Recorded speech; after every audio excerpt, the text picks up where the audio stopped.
সাইয়েদনা আলী রাদিয়াল্লাহু আনহু নবীর সামনে দাঁড়ালেন।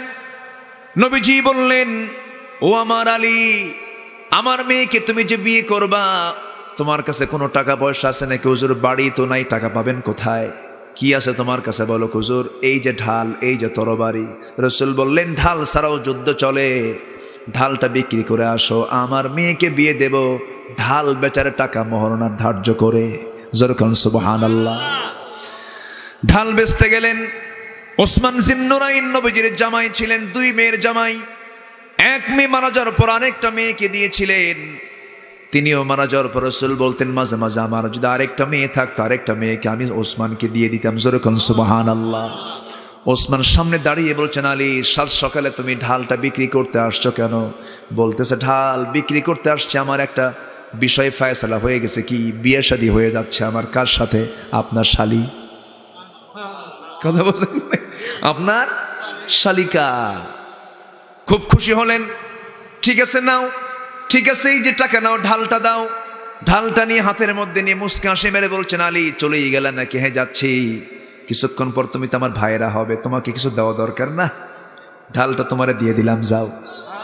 ঢালটি নিয়ে আসলেন, নবীর সামনে দাঁড়ায় আছেন। রাসূল বলছেন, আলী, মনে হয় ঢালটা বিক্রি হয় নাই। হুজুর, ঢাল তো বিক্রি হয়ে গেছে। ঢাল হাতে কেন? গিফট পাইছি। কে গিফট দিল? আপনার বড় জামাই ওসমান। কাম পাও নাই, এমন জায়গায় বেচতে গেছো? কি কথা বলছেন? সব তো নিজের মধ্যে হয়ে গেল। নবীজি মেয়েকে বিয়ে দিচ্ছেন। বিয়ে দেওয়ার সময় বলছেন, মা, বিয়ে তো দিলাম তোমাকে আমি, এমন সুন্দর ছেলে দিলাম যার গোটা মাথা থেকে পা পর্যন্ত সব তাকওয়া দিয়ে ভরা। যেরকম সুবহানাল্লাহ। রাসূল বিয়ে দিয়েছেন কি দেখে? তাকওয়া দেখে। এখনকার মেয়ের বাপরা বিয়ে দেয় কি দেখা? এই তো দেখেন, যুবকদের ভাষা কেবল বের হইছে।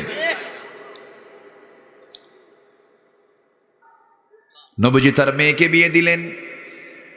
বিদায়ের সময় বললেন, মা শোনো, যাচ্ছ তুমি স্বামীর ঘরে, ছিলে তুমি বাবার ঘরে, এখন থেকে ভাববে তোমার শ্রেষ্ঠ ঘর স্বামীর ঘর, তোমার শ্রেষ্ঠ ঘর হলো স্বামীর ঘর।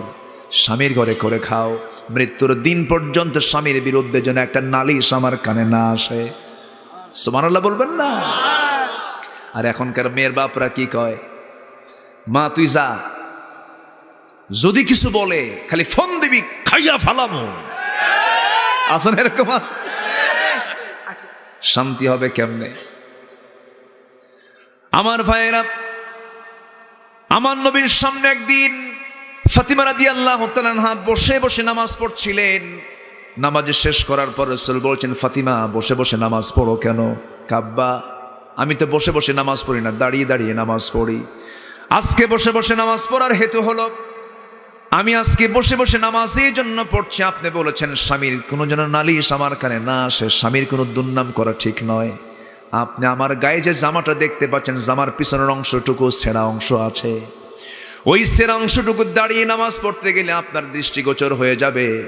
আপনি যখন আপনার মেয়ে ফাতিমার পরনে যখন কাপড়টা ছেঁড়া দেখবেন, আপনার মনে মনে এটা চিন্তা আসবে, আহারে আমার জামাই আলী আমার মেয়েকে কত কষ্ট দেয় কাপড়ে, আমার স্বামীর এতটুকুন দুর্নাম হোক, আমি এটা চাই নাই মনে করে বসে বসে নামাজ পড়ছি।